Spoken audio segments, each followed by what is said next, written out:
here in Salt Lake as a kid because I have a non-traditional family. So it's nice to be back and to see that you're all still cool. Hi.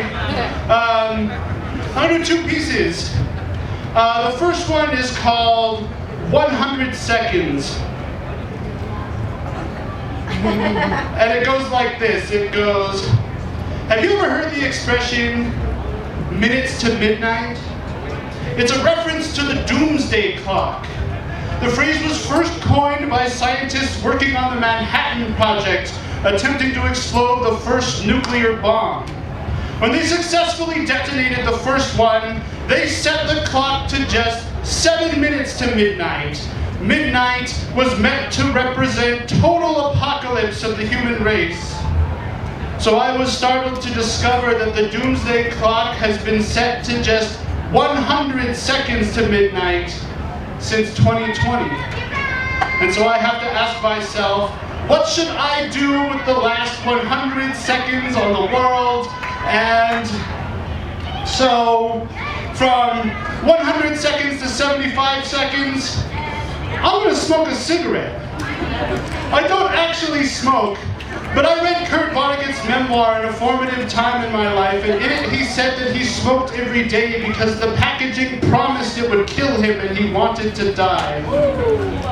I want to live. But if there are only 75 seconds left on the world, I'm gonna smoke a cigarette.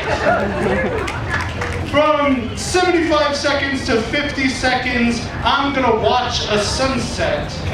Even if I have to Google it. When I was in college, I had a poetry professor who made the class build a big list of cliches that appear in poetry, and sunsets was right at the top. But all that says to me is that every poet in the room knew that it belonged in the poem, and if there are only 50 seconds left on the world, I want to be wrapped in that radiance. From 50 seconds to 25 seconds, I am going to fall in love. You may be thinking to yourself that it's not that easy to fall in love, or even that you've never been in love, but honestly, that's not true. I was once in a fight, shoulder to shoulder with a friend, and I still have scars from it. After, when I was pushing the wad of toilet paper into his nose to stop the bleeding, I remember that just an hour before, he had said that he was in love with every person he had ever met. I asked him if it was still true. And he said that it was. He said that if you know a person well enough, you will either love them or hate them, but knowing them is the key. So if there are only 25 seconds left on the earth, I am going to fall in love.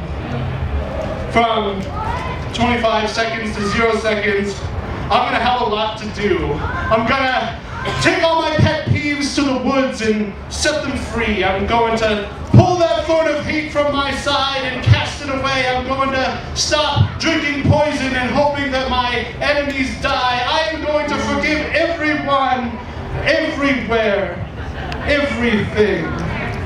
I am going to forget all the mistakes I have ever made. I'm going to forget the ones my parents made too.